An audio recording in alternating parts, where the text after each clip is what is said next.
मेरे प्यारे भाइयों और बहनों, आप सबको मेरा हार्दिक प्रणाम। कल हम गुरुदेव साधु वासवानी जी की पवित्र वाणी के एक गीत पर चर्चा कर रहे थे। उस गीत की पहली 2 पंक्तियों पर हमने चर्चा की थी। बीच गगन बह रही धारा, ज्ञान रूप रंग न्यारा। मेरे प्यारे भाइयों और बहनों, ये ज्ञान क्या है? ये ज्ञान है इस बात का बोध होना कि वास्तव में आप क्या है, वास्तव में आप कौन हैं। आप स्वयं वह धारा हैं, वही धारा जिसकी इस समय आपको तलाश है, जिसे आप पाना चाहते हैं। यह धारा ही आपका सच्चा स्वरूप है और इसका पता हमें तब चलता है जब हमें दिव्य ज्योति के दर्शन होते हैं। ज्योत मंडल बीच बासे बासे, जब हम ज्योत मंडल में पहुंच जाते हैं तो हमें पता चलता है कि यह ज्योत मंडल ही हमारा सच्चा देश है। ज्योत मंडल जहाँ ज्योति जले अवराशी, पर हम यहाँ इस काल देश में आकर विषयों विकारों में फंसकर हम उस सच्चे देश का रास्ता भूल गए हैं। कभी कभी कुछ लोगों को अनुभव होता है, इसलिए वे बचकर निकल जाते हैं। देवी पार्वती के साथ एक बार ऐसा ही कुछ हुआ। एक बार देवी पार्वती ने भगवान शिव से कहा, मुझे वचन दो कि आप मुझे कभी स्वयं से दूर नहीं करेंगे। आप कितनी भी देर समाधि में रहें, मैं आपके पास ही रहूंगी हमेशा। मुझे आप दूर मत रखना। भगवान शिव ने उन्हें वचन दिया। हजारों वर्ष बीत गए। एक दिन अचानक देवी पार्वती के दिल में विचार उठा कि वे कहीं घूम फिर कर आए। वे सोचती हैं, रोज रोज इस कैलाश पर्वत पर बैठी रहती हूँ, यहाँ केवल बर्फ ही बर्फ है और कुछ भी नहीं है। ज्यादा से ज्यादा ये नंदी ही साथ होता है।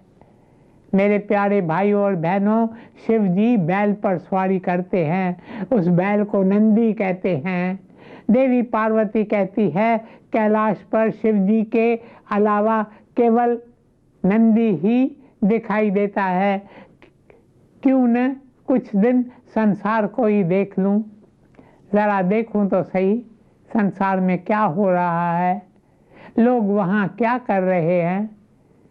उन्होंने भगवान शिव से कहा, नाथ, अगर आप अनुमति दें तो थोड़े दिन मैं संसार में घूम आऊं। इस पर शिव जी ने कहा, देवी, तुमने तो मुझसे वचन लिया था कि मैं तुम्हें कभी स्वयं से दूर न रखूं। तुम सदा मेरे पास मेरे साथ रहना चाहती हो। क्या तुम इस बात को भूल गई हो? देवी पार्वती ने कहा, ये बात तो है कि मैंने आपसे वचन लिया है, पर अभी मैं थोड़े समय के लिए जाना चाहती हूँ। मैं हमेशा के लिए थोड़ी जा रही हूँ, मैं कुछ दिनों के लिए जाना चाहती हूँ। शिव जी ने कहा, मुझे नहीं लगता ये तुम्हारे लिए ठीक होगा। मैं तुम्हें अनुमति नहीं दे रहा। मुझे नहीं लगता तुम्हें जाना चाहिए। मेरी सलाह है तुम यहीं रहो, यहाँ तुम बहुत सुखी हो। कहते हैं, नारियों का स्वभाव अपना है। जिस बात पर अड़ गई तो बस अड़ गई। उन्हें कौन डगमगा सकता है? जो समझदार पुरुष होते हैं वे यदि पत्नी कुछ कहती है तो तुरंत कह देते हैं, जी हुजूर। पर शिव जी को इस बात का अनुभव नहीं था। उन्होंने देवी पार्वती को बहुत समझाने की कोशिश की, किंतु देवी पार्वती नहीं मानी।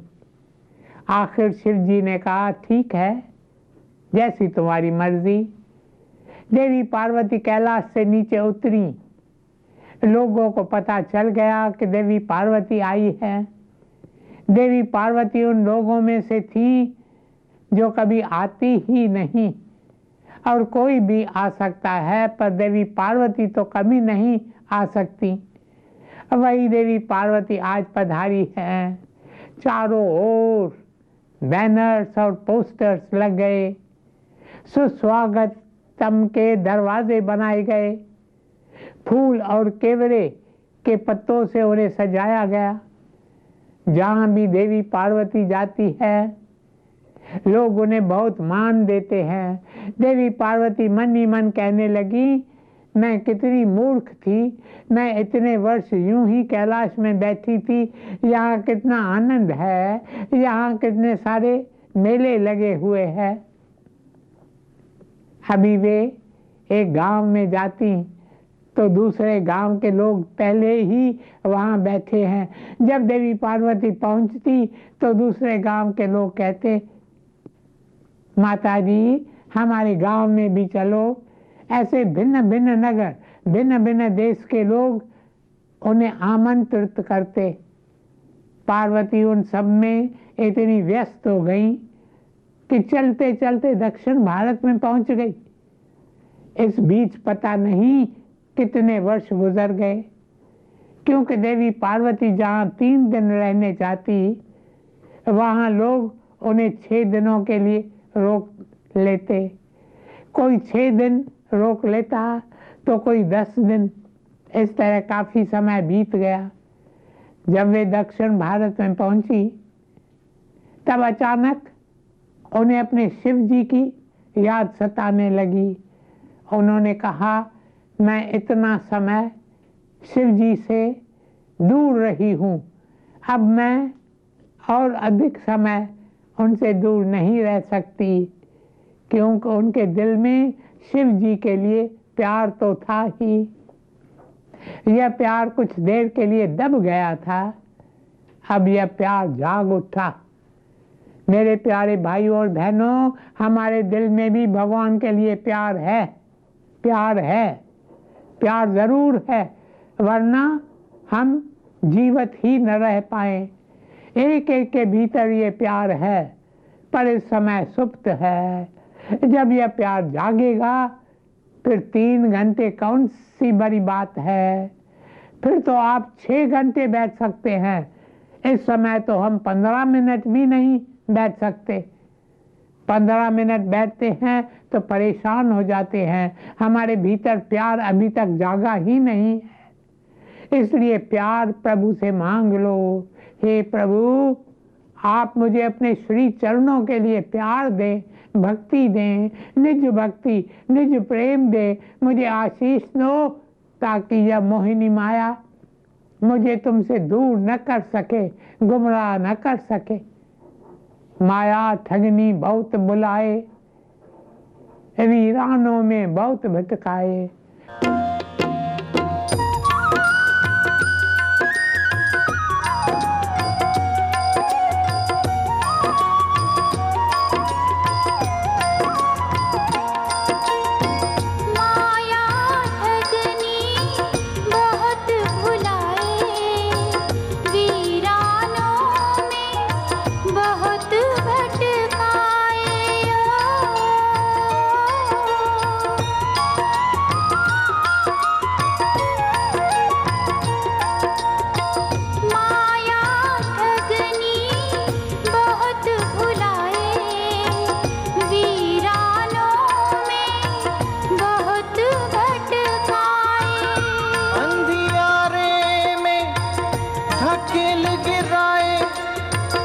अंधियारे में ढकेल गिराए, शहरों में भी शोर मचाए।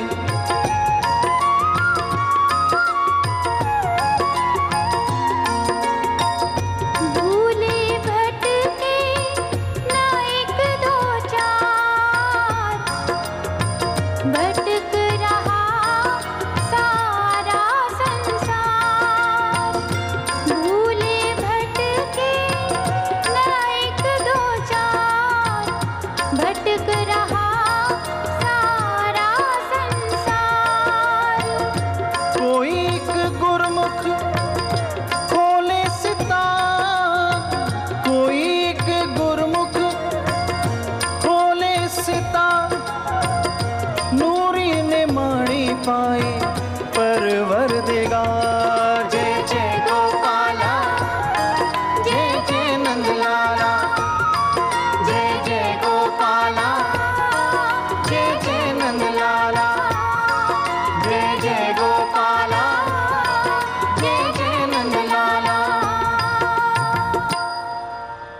मेरे प्यारे भाई और बहनों,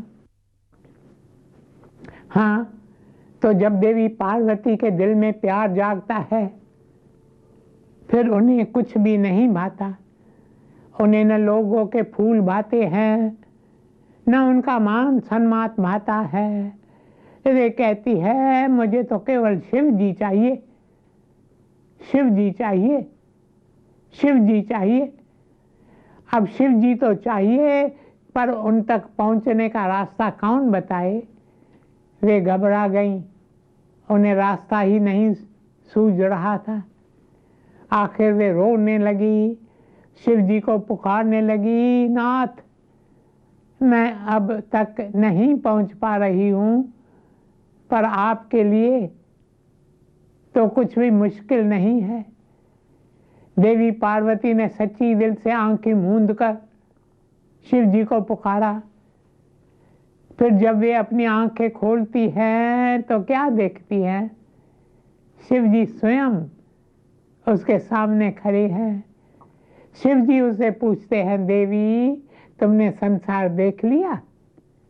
इस पर देवी पार्वती ने कहा, अब आपको कभी छोड़कर नहीं जाऊंगी, ये मेरा आपसे पक्का वादा है।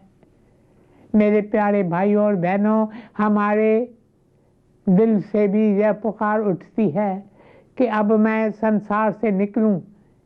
अब मुझे ये संसार नहीं चाहिए, मुझे तो बस तेरी जरूरत है। हे भगवान, मुझे तो चाहत है तेरी, मुझे तो चाहत है तेरी, बस तेरी ही तेरी, तेरी ही तेरी। मैं अब संसार से तंग आ गया हूं, अब मुझे तुम कभी मत छोड़ना। पर मैं तुम तक कैसे आऊं? ज्योत मंडल बीच बासे बासे, जो ज्योत मंडल में है उसे तुम्हारे बारे में पता है, पर मैं उससे दूर हो गया हूं। मेरा सच्चा धाम, मेरा सच्चा घर, उसका मैं रास्ता भूल गया हूं। अब मैं वहां कैसे पहुंचूं, कैसे पहुंचूं? ज्योत मंडल बीच बासे बासे, परम प्रेम दया प्रकाशे। ईश्वर का दूसरा नाम है परम प्रेम। एक होता है प्रेम और एक होता है परम प्रेम, the supreme love, love divine. परम प्रेम जब उसे दया आती है, देखिए शिव जी को दया आई ना, इसलिए तो वे स्वयं देवी पार्वती के सामने प्रकट हो गए और बोले, आओ देवी, मैं तुम्हें ले चलूं। जब प्रभु को हम पर दया आती है, तब वे स्वयं हमारे भीतर प्रकट होते हैं और वे हमें दिखाई देते हैं। जब ध्यान द्वारा हम अपने अंतस की गहराइयों में उतरते हैं, we love to enter into the depths within। अंदर अपना जो ही खोजे, ज्ञान गगन सो ही पहुंचे। हम बाहर बहुत भटके हैं, अंदर नहीं गए हैं। मंदिरों और गुरुद्वारों में गए हैं, मस्जिदों में गए हैं। ईरान के एक महान दरवेश हो गए हैं, उनका नाम है बायजीद। वे ईरान से निकले और कई मस्जिदों में गए, फिर वे भारत आए। वे मंदिरों में गए, पहाड़ों की चोटियों पर गए, नदियों के किनारे पर बैठे और बोले, मुझे कोई मिला ही नहीं। फिर उन्होंने कहा, एक दिन मैंने आवाज सुनी, बायजीद, बायजीद, जिसकी तुम्हें तलाश है वह तो तुम्हारे भीतर ही है, इसलिए भीतर जाओ, भीतर जाओ। अंदर अपना जो ही खोजे, ज्ञान गगन सो ही पहुंचे। जो भीतर जाना है उसे ही ज्ञान प्राप्त होता है। रास्ता तो दिखाया गया है, पर चलना तो हमें ही है। अपने अंदर सो ही जाए, हमता ममता जिस मर जाए। जिस व्यक्ति की हमता ममता मर जाती है, हमता का अर्थ है मैं ये हूँ, मैं क्या किसी से कम हूँ, ये आखिर समझते क्या है। अगर धनवान है तो अपने घर में होगा, मैं कुछ मांग रहा हूँ क्या, अरे वो धनवान है तो क्या मैं भिखारी हूँ? ये मैं सारा समय इसी का बोलबाला है। ये मैं ही हमारी सबसे बड़ी शत्रु है। बंदे, तू जल्दी से खुद ही को विसार दे, तू ही तू को रट ले बंदे, मैं को तू मार दे।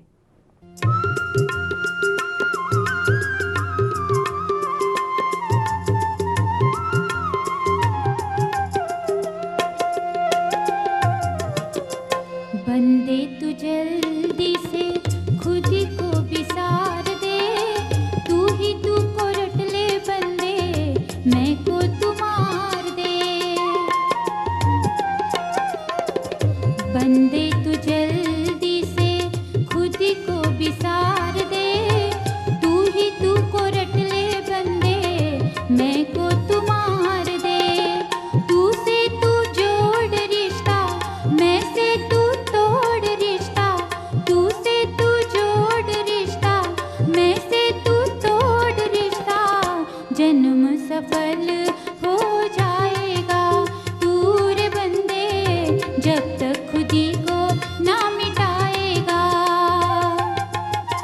जब चाहे जितना कर ले, तब चाहे जितना कर ले, लेकिन प्रभु को नहीं पाएगा तू रे बंदे, जब तक खुद ही को ना मिटाएगा तू रे बंदे, जब तक खुद ही को ना मिटाएगा। मेरे प्यारे भाइयों और बहनों, इसलिए समझदार लोग मैं शब्द का उपयोग ही नहीं करते। दक्षिण भारत के संत रामदास, उन्हें जब भी अपने बारे में कुछ कहना होता था तो वे कहते थे रामदास सेज। वे ये कभी नहीं कहते थे आई से। आप भी कभी ये साधना करके देखें, कहो सप्ताह में एक पूरा दिन हम न मैं, न मेरा, न मुझे शब्द का उपयोग करेंगे। मैं, मेरा, मुझे बिल्कुल नहीं कहेंगे। हम अपना नाम लेकर कहेंगे मिस्टर एक्स ने ये कहा, ने ये किया। जैसे संत रामदास अपना नाम पुकार कर कहते थे, या फिर उंगली से अपनी ओर संकेत करके कहेंगे इसने ये किया, इसने वो किया।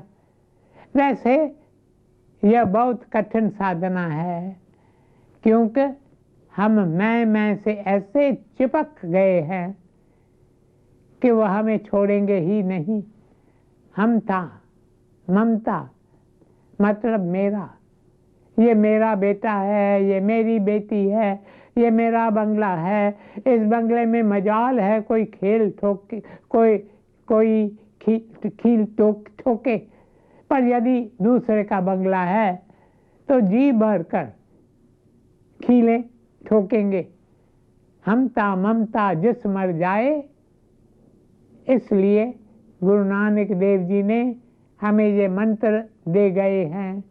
तो आगे अरदास हमारी, जीव पिंड सब तेरा, कहो नानक सब तेरी वड्याई, कोई नाम न जाने मेरा। मेरे प्यारे भाई और बहनों, जिसने अपनी हमता और ममता का दमन किया है, उसने पिया धारा पानी। उस व्यक्ति को धारा का पानी मिलता है और यही पानी अमृत जल है। अमृत पीवाए अमर सो होय, पीकर सुने शब्द की वाणी। जो ये अमृत पीता है उसे शब्द की वाणी सुनाई देती है। हमें हमता ममता को नहीं छोड़ जाना है। उसने पिया धारा पानी, पीकर सुने शब्द की वाणी। पीकर राम रस पाया, नाम नदी में नहाया। फिर ऐसा व्यक्ति नाम की नदी में स्नान करता है। नाम नदी में नहाया। नूरी निमानी सुरत सतगुरु चराई। सुरत का अर्थ है हमारे चेतन धारा। इस समय हमारी चेतन धारा निचले चक्रों में बंधी है। मैंने कल आपसे कहा था कि जब आप ध्यान करने बैठते हैं तो नाम जपते समय अपना ध्यान अज्ञेय चक्र में केंद्रित करें। इस अज्ञेय चक्र से नीचे हमारे 4 और चक्र हैं। इस चेतन धारा को इन चक्रों से ऊपर उठना है। पर जब हम अज्ञेय चक्र में ध्यान करने लगते हैं तो हमारी धारा ऊपर उठ जाती है। फिर हमें अपनी चेतन धारा को नीचे से ऊपर उठाने की ज़रूरत नहीं होती। हम अज्ञेय चक्र से सीधे ऊपर जा सकते हैं। नूरी निमाणी सुरत सतगुरुचारी, ज्ञान गगन की है दीदारी। जब हमारे सतगुरु हमारी धारा को ऊपर उठाते हैं, 10वें द्वार में ले जाते हैं, तब हमें भी ज्ञान गगन का दीदार हो जाता है। इसके अतिरिक्त हमें और क्या चाहिए?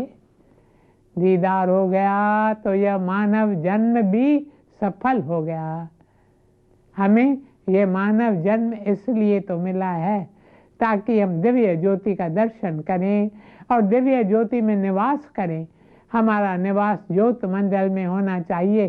फिर हम काम काज करेंगे, अपने कर्तव्यों का पालन करेंगे, सब कुछ करेंगे, पर हमारी धारा उस ज्योति में ही टिकी रहेगी। ओम शांति शांति शांति।